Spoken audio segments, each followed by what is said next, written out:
welcome everybody to this groundbreaking ceremony that we're extremely excited about getting started with our construction of our headquarters and everything. We got a relatively short agenda today. We're going to have some remarks by Kerry Law, our board president, and some by Brent, our COO, who's going to make some comments, and then we're going to have the ceremony. So without further ado, I want to introduce Kerry Law. Kerry's our board president. He's also the CFO for Grocery Supply GSC here in town, and he has been a super supporter of the district. And he and I go back a long ways. A long way. I'm just proud to be part of this. So with that, I'll turn it over to you, Kerry. Thank you, Ron. Well, as I've told several of you, thanks for coming out, working on your tan today. So we picked a good July day, but I'm grateful we're doing it at 9:30, not 2:30. On behalf of the board of directors, Tim Kelty, Joe Bob Bergen, Dr. David Black, Dr. Bill Dietz, Chris Brown, and Christy Schultz, I want to welcome you here and thank you for taking time out of your busy schedule to come celebrate with us. We've got several folks here. We've got Judge Newsom here.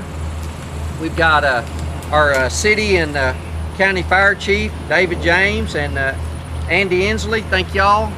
We got our bankers here. We appreciate you guys coming out. We've got our architects, Reese Associates. Michael Sparkman's here, our project leader. Our contract management team, Scott and Reed. We've got a big contingent of them. Thank y'all guys and lady, fam, for coming and celebrating with us. Thank Ron for all that he's doing as our CEO. And of course, Brent Smith, you know, I kind of thank him. Every time I see the price tag, he's added a might as well. And so I kind of, no, Brent has done a great job of managing this project for the district and coming up with ideas. And it couldn't have happened without him. You know, the past 16 months have really been a real challenge for EMS, to say the least. You know, our folks have faced these uncertain times with a lot of care and commitment to service to the citizens of Hopkins County. And we also service Delta, Franklin, and Rains County through contracts with those districts. You know, we enjoy a great working relationship with Paul Harvey and his team from Christus Trinity Mother Frances Hospital here in Sulphur Springs. We're really grateful for that organization. Both organizations are committed to great health care for our community. And so we've needed a new EMS facility for a long time. The building we're in is about to fall down, and so we've been planning this for quite some time. And I know our bankers are disappointed we're not going to borrow money from them. We've been talking about that, but again, we're grateful for our great relationship with Alliance Bank and their willingness to loan us money if and when we need it. But it's really exciting today to be breaking ground on a new facility.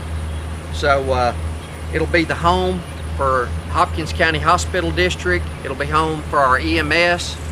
And so we're really excited about that. And I'd like to introduce our Chief Operating Officer, Brent Smith. He'll give you some more detail about what our plans are. Thank you, Brent. Thanks, sir. Appreciate all you do for us. Thank you. So, to reiterate what Kerry said, I appreciate everybody coming out today. The project has solely not been my own ideas and opinions. We've had an enormous team of people help. We had a subcommittee from the board, and I extend my appreciation and gratitude to Christy Schultz, Dr. Bill Dietz, and Chris Brown. Thanks for mentioning them, since I forgot to read that part of my script. Putting their value and their input into it. And we even had a special guest help us with some interior design, Meredith Cadell. I want to recognize her as well. She does an excellent job. So when it came to interior design, you don't want me picking carpet and paint and everything else. So I do appreciate your opinion and value you brought to the table as well for this project. So the EMS here, we all know, started in the early 80s. We went from a funeral home service to the city fire did it for approximately a year, and then Hopkins County Hospital District just dove headfirst into EMS in 1983. Since then, there's been milestones, and this is a huge milestone for the EMS community and the EMS team members that work here at Hopkins County EMS. To have a beautiful facility, more than we could ever imagine, but it is going to suit us, and it's going to allow us to grow in this facility as well. And hopefully we're approaching almost our 40 year of service. In 2023 will be 40 years. So hopefully this building definitely will last at least 40 years. And so we're greatly appreciative to that and all the support, not only from the community, the city, the county, the elected officials. We've always felt the support and love in this community. And with this specific project, this project not only is going to give some personal comforts and room for growth with the EMS team members, we also are going to have our own in-house training education room, which we currently do not have. And graciously enough, we get to use the Medical Plaza building. Christus allows us, but we compete for meeting space sometimes. So this facility will also allow us to have that and help train and educate our staff. So when you talk about milestones in EMS, truly back in the funeral home days in the 70s and the 80s, it was just pick up the person and take them to the hospital and let's hope they get there.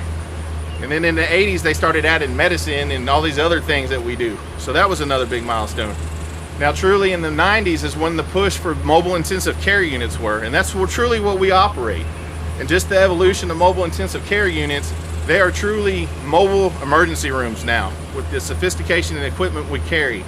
A lot of people don't realize it, but the ambulance themselves are very expensive, the vehicle, but then when we put all the stuff on them, just the cardiac monitor alone is the cost of most people's cars. So that's the kind of sophistication that we're going to house in this facility. Well, there's going to be four bays where we could actually put 6 ambulances in there. It's going to also house our disaster ambulance that we use for the state of Texas. So it's going to give us plenty of room and plenty of space to protect our assets, which truly benefits the community. So we're tremendously excited. The field staff, they would be over here digging today if it would help it get built quicker. I promise you. Unfortunately, they're all running ambulance calls right now, so that's why you don't see a whole lot of them here. But as our volumes and the needs of our communities expand, this facility will allow us to continue that growth, continue the dedication that we have as paramedics and EMTs to our communities, to make an impact in the lives that unfortunately we a lot of times have to see people on their worst day. But fortunately, that having this housing in this headquarter building with the support of the board and the community at large will give us that opportunity and really feel like this is a huge milestone for us. We started in the basement of the hospital, and then our 5-year temporary plan back in the late 90s, early 2000s. And so we definitely think we can make this one home for a while. So with that, graciously appreciate everybody coming out again today. And I think it's time to do the actual groundbreaking ceremony, and let's turn some dirt. The faster we turn dirt, the faster it gets built, right? I'm looking at the Scott and Reed guys right now. All right, is everybody ready? Now is when you just smile pretty. All right, everybody start digging some dirt.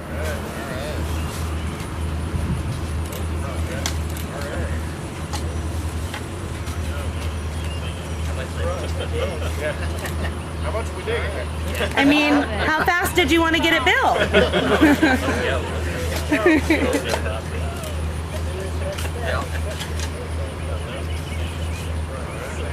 Wonderful, congratulations.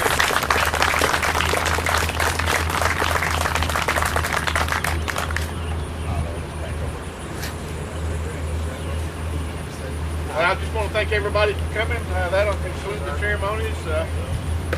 We'll hang around here if anybody has any questions they want to ask us. Thank y'all again. Thanks very much.